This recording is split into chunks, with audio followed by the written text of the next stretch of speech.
네, 오늘도 핫 이슈들 다뤄보겠습니다. 한화 이글스 팬들이 많이 궁금해하실 스토브리그 전략 2탄이 오늘 준비가 돼 있고 또 손혁 신임 단장의 인터뷰 내용까지 저희가 한번 전달을 해드리려고 합니다. 그리고 현재 플레이오프가 한창인데 한국 시리즈를 기다리고 있는 SSG 랜더스는 LG와 키움 중 어느 팀을 껄끄럽게 생각할까요? 또 시즌 막바지가 되면서 사실상 WBC 체제가 가동됐다고 볼 수 있는데요. 일본 대표팀 감독이 잠실에 왔습니다.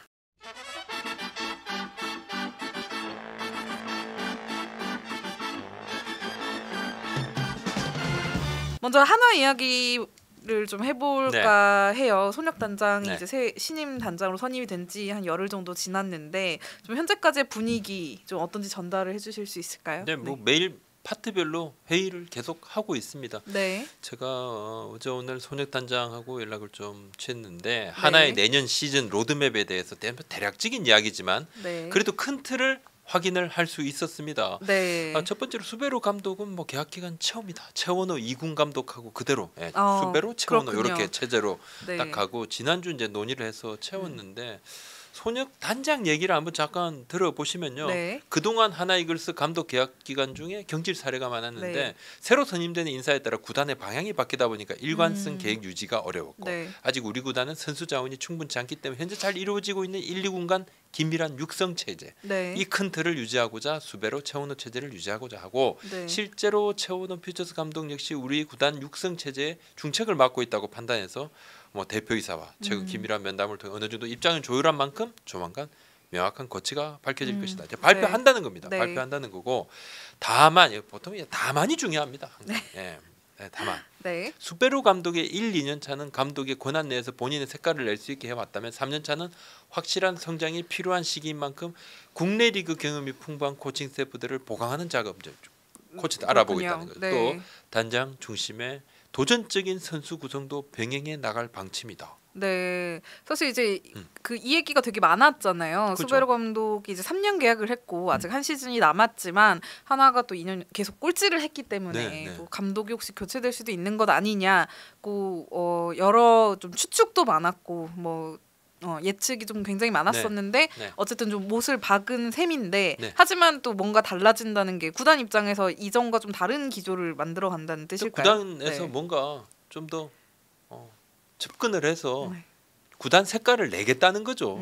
감독한테 이제 완전 뭐 사실 뭐 100% 맡겨놓은 건 아니었지만 그래도 수베로 감독이 하고자 했던 대로 1, 2년 차는 계속 갔습니다. 외국인 코치는 로사도 투수 코치, 케네디 코치 2명 남았고 조수환 수비 코치도 두산으로 이적을 했으니까 새로 지금 코치들을 좀 구성을 해야 되는 상황이고 전략적인 부분만 보면 사실 뭐 올해도 좀 더 이기는 야구 쪽으로 가려 했습니다만 여의치 않았습니다. 오히려 패가 더 많아졌다. 내년은 지난해 올해와는 조금 더 나아진 방향으로 고민을 하고 있고 뭐 관건은 이기는 야구를 해야 되는데 이제 뭐 구축 가능한 전력이 되느냐 선수 뎁스가 좀 약하니까 이 부분 고민을 하겠죠. 약한 뎁스. 네, 뭐 당연히 하나 팬들이 가장 궁금해하시는 포인트는 그래서 이 탈꼴찌를 할 수 있을 만큼의 전력 보강이 좀 필요하다. 지난 몇 년간 하나가 좀 소극적이었다고 하기에는 좀 표현하기는 좀 그렇지만, 그러니까 결과물이 없었기 때문에 소극적이라기보다 매우 소극적이었다.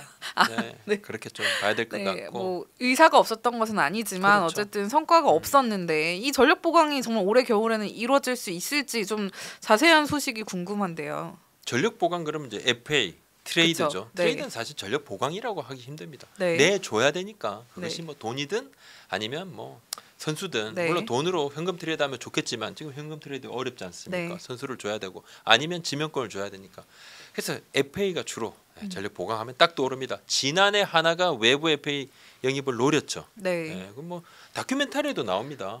외부 뭐 이렇게 뭐 여기에 외야에 세우고 했는데 없어요. 여러 외부 요인, 뭐 외부 요인이라고 하면 딱 뭐 드러나죠. 그룹에서. 여하튼 무산이 됐고 올해 가을은 현재로서는 좀 다른 분위기는 맞는데 제가 좀 참 이 부분은 명확하게 말씀드리는 게 저는 지금 상황이 벌어지는 상황을 좀 다루는데 또 한 달, 두 달 상황이 좀 바뀔 수도 있습니다. 또 다른 걸 또 바꾸겠습니다. 지금 당장 어떻게 될 것이다 이렇게 예측은 아무도 할 수가 없다. 그걸 할 수는 없는데 이러고도 또 외부 FA 아무 소득이 없다. 그러면 야구부장 너는 양치기 소년인가?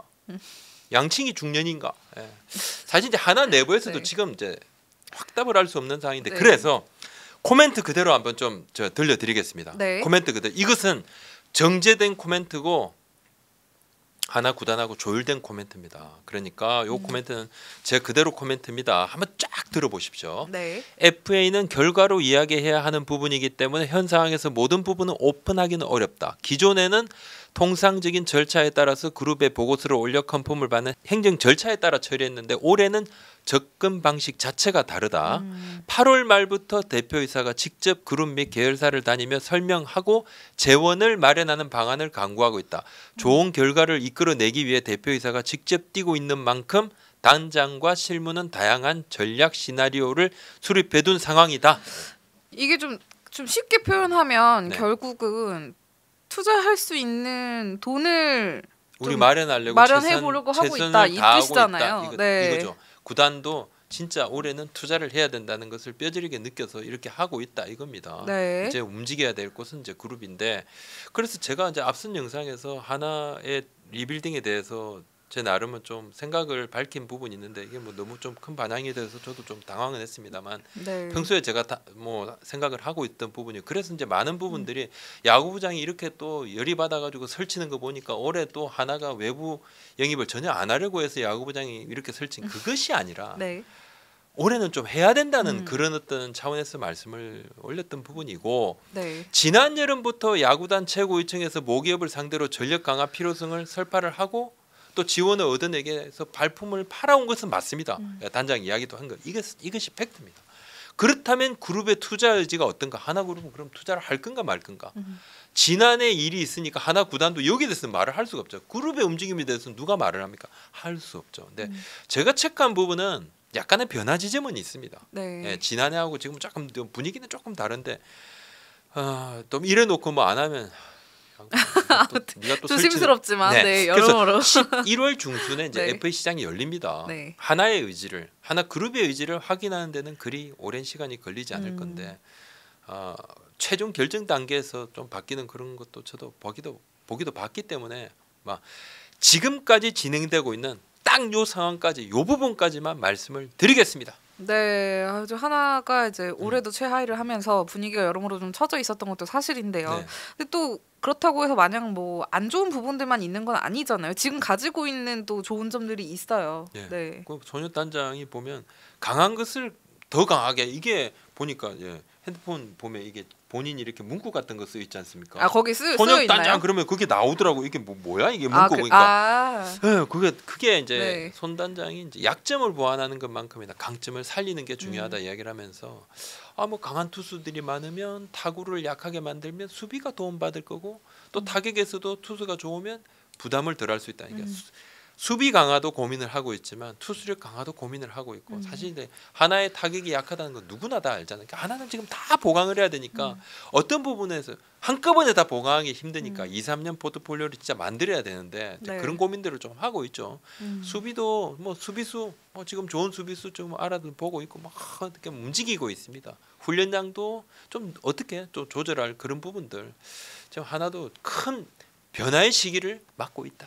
네, 제 주변에도 하나 팬들이 여러 명 있는데 네. 인기가 많은 팀 중 하나예요. 근데 지금 몇 년째 야구 안 본다는 지인들이 좀 많이 있어서 올해는 정말 좀 뭔가 분위기를 좀 확 바꿀 수 있는 그런 변화가 예고대로 좀 있었으면 좋겠습니다. 사실 이게 꼴찌의 유산이라고 해야 할지 모르겠지만 올해 문동주 선수라는 네. 또 걸출한 신인을 하나가 또 품었고요. 또 내년 신인으로 전체 1번 네. 김서현 선수까지 또 품었기 때문에 또 이 부분에 대한 팬들의 기대치는 좀 굉장히 좀 높습니다. 김서현 선수 같은 경우는 좀 언제 팀에 어떻게 합류를 하나요? 11월 1일에 네. 대전 이제 야구장에 이제 합류를 해서 팀 훈련을 같이 하는데 네. 아무래도 뭐 막 할 수가 없는 거죠. 네, 올해 이제 문동주 선수처럼 내년에는 선발보다는 중간에서 불펜으로 좀 짧게 불펜으로 던지면서 상황을 좀 본다는 겁니다. 프로에 적응하는 방식을 좀 취한다고 하는데 구단 좀 상당히 조심스럽고 코칭에도 신경을 좀 쓰겠다 했는데 지난해 이제 문동주 선수 굉장히 신경을 많이 썼죠. 그렇죠. 하나에서. 근데 이제 2군에서 못 만들다가 캠프 때 1군 합류해서 불펜 피칭한 적이 있지 않습니까? 스포트라이트 받고 그때 유현진 선수가 엄청났죠. 취재진들 몰리고 시속 150 몇 킬로 쫙 중반 강속구 막 뿌리고 그때 팀 내부에서 일부에서는 좀 우려스킨 목소리가 있긴 있었습니다. 뭐 스타니까 또 유망주니까 주의 관심도 이겨내는 거 배짱 필요하고 부담 이겨내는 것도 좋은 공부일 거다라고 볼 수 있지만 이것도 선수가 어리지 않습니까? 그러니까 선수한테 좀 부담이 될 수 있고 진짜 심적인 부담 될 수 있고 마이너스가 될 수도 있다 이런 의견도 있었습니다. 일부 의견이 물론 뭐 문동주 선수, 김수현 선수가 좀 다른 유행이기도 하고 막 같을 수도 없죠. 그리고 문동주 선수의 이제 부상 그다음에 조금 부진 적응 시간 이런 것들을 하나가 좀 지켜봤고 간만에 참 들어온 10년을 내다볼 수 있는 그런 최고 신인들이지 않습니까? 그래서 김수현 선수의 1군 연착륙에는 좀 더 뭐 올해 약간 이런 뭐 시행착오 같은 부분들이 나아지지 않을까. 뭐 문동주 선수도 당연히 더 좋아질 거고. 저는 그렇게 생각을 하고 있습니다. 네, 기대가 됩니다. 다음은 포스트 시즌이 한창인데 플레이오프 이야기를 좀 한번 해볼까 합니다. 곧 한국 시리즈 진출팀이 가려지는데요. SSG 랜더스는 이제 현재 한국 시리즈 기다리면서 훈련을 하고 있습니다. 근데 키움과 LG 중에 좀 어느 팀이 더 껄끄러울지 한번 예상을 좀 해보겠습니다. SSG 담당이잖아요.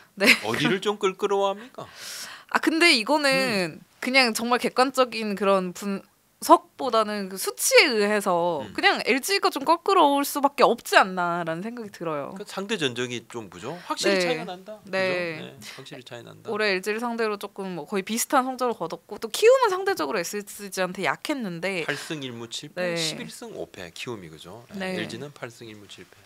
비슷했다. 근데 또 이 기세라는 거를 무시할 수가 없잖아요. 근데 1차전에서는 또 LG가 완승을 거뒀습니다. 근데 키움이 실책 4개 뭐 사실 기록되지 않은 실책까지 하면 그 이상인데 팬들의 관심은 또 어느 때보다 뜨거우면서 1차전, 2차전 다 매진이고요. 그러니까 24분 후에 이제 드디어 2차전이 시작이 되는데 저희 녹화 기준인데요. 2차전이 시작이 되는데 하여튼 SSG는 좀 많이 싸우고 오기를 바라겠네요. 너무 당연하죠. 그죠? 그렇습니다. 근데 SSG가 현재 이제 인천에서 자체 청백전도 하고 뭐 개인 훈련도 하고 두산 2군하고 또 어렵사리 연습 경기 2경기가 잡혀서 실전 감각을 좀 하고 있는데 며칠 전에 좀 예상치 못했던 재미있는 상황이 좀 벌어졌었어요. 23일에 인천에서 두산 2군과 SSG 1군이 경기를 했는데 사실 이렇게 한국 시리즈를 준비하고 있는 팀은 SSG인데 스포트라이트는 두산 쪽에 쏠렸더라고요. 두산이 사실 이제 SSG를 좀 도와주는 그런 뭐 모양새지 않습니까?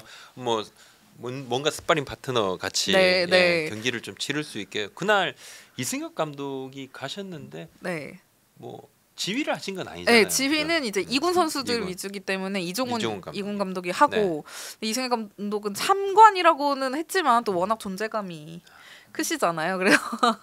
그래서 이제 굉장히 취재진들이 많이 몰렸고 또 스포트라이트가 또 두산 또 이승엽 감독한테 많이 쏠려 있었습니다. 또 화제가 많이 됐더라고요. 화제가 많이 됩니다. 지금 뭐 일거수일투족의 화제고 아니 그 두산 베어스 구단 유튜브도 지금 감독 영상만 잔뜩 올려. 왜 올리느냐? 이거 뭐 조회수가 많이 나. 10배씩 차이나 안 올릴 수가 없어. 이거 뭐 물 들어왔는데 노져. 뭐 야 이거 빨리 그냥 해라. 계속 올리는데 예전에는 안 올렸었는데. 야, 거의 없었다고. 근데 그 김재환 선수하고 유튜브에서 나누는데 조금 뭐 힘이 들어. 왜 힘이 들어가? 근데 그 짤만 보고 또 그 너무 단편적인 그래서 막 어떤 분들이 제가 커뮤니티 보니까 야 그래서 슈퍼스타는 안 된다. 이해를 못 한다. 야 이거 안 돼? 야 이거 이렇게 던져. 옛날에 뭐 천재 타자는 코치하면서 야 이렇게 쳐 그냥 이거 못해? 뭐 이렇게 말하는. 그래서 슈퍼스타는 종 지도자가 안 된다 그런데 사실 이승엽 감독도 일본에서 박살도 나봤어요. 그래가지고 뭐 제가 이제 했는데 김성근 감독님하고 같이 훈련하면서 뭐 몇 시간씩 서름도 겪었죠.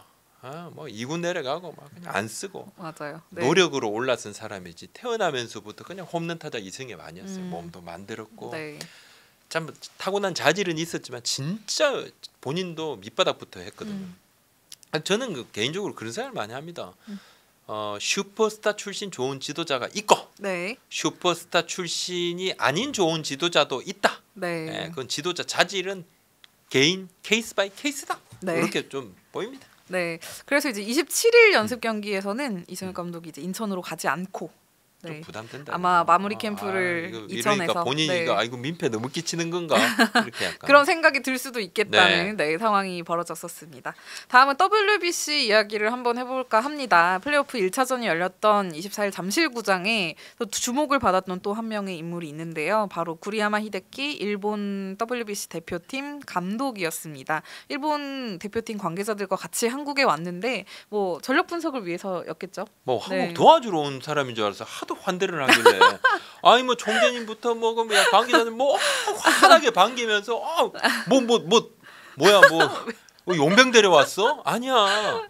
그죠? 우리 전력 분석 팀이 온 것처럼 나중에 반대쪽에서 물론 뭐 우리가 뭐 또 대인배니까 뭐 왔으니까 손님 맞으면 또 우리가 확실하게 하죠. 아니 뭐 잘해주겠어. 나중에 눈물 나게 해주면 되니까. 근데 너무 그러니까 저도 조금 이게 좀 너무 환대를 해주는 것이 아닌가. 사실 이제 우리가 가잖아요. 뭐 미국을 가든 일본을 가든 관심 없습니다. 환대 거의 못 받습니다. 아니 뭐. 진짜 관심 없어요. 우리는 뭐 아예 그냥 찬밥인데. 아무튼 우리 뭐 오면 또 따뜻한 밥 줘야죠. 그렇습니다. 근데 뭐 한국 취재진들하고 이렇게 라운드 인터뷰도 간단하게 했더라고요. 그렇게 뭐 여러 이야기도 나눴고.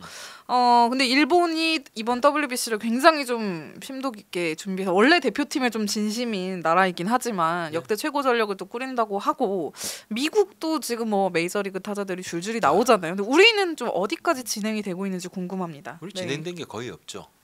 이제 시작 단계 이제 시작해야 되는데. 그렇습니까? 뭐 이강철 감독이 엊그제까지 그죠 가을 야구했고 이제 움직이시는데. 걱정이 많습니다. 걱정이 많고 일단 뭐 조별리그 호주 누르고 조별리그 통과하는 게 우리의 뭐 첫 번째 과제인데 전력 분석팀 우리도 뭐 전력 분석 하고 있고 또 기술위원회 차원에서 지금 뭐 세부적으로 많이 움직이고 있고 선수 선발이라든지 선수 체크라든지 우리도 하고 있습니다. 하고 있는데 좀 위기감은 있죠. 일본이 준비하는 거 보니까 상당히 사실 위기감이 있습니다. 우리의 뭐 일본이 대한민국 야구를 뭐 같이 뭐 우리하고 같이 비빌급이다 이렇게 생각을 하는지 안 하는지 모르겠지만 어느새인가 이 격차가 더 벌어진다. 미국까지 가지도 않아도 일본하고 생각해도 우리가 한 번씩 일본 이기고 했잖아요. 여러분도 이기기도 했는데 이제 뭐 이렇게 이기는 게 참 쉽지가 않다. 많이 벌어져 버렸다. 그런 생각이 듭니다.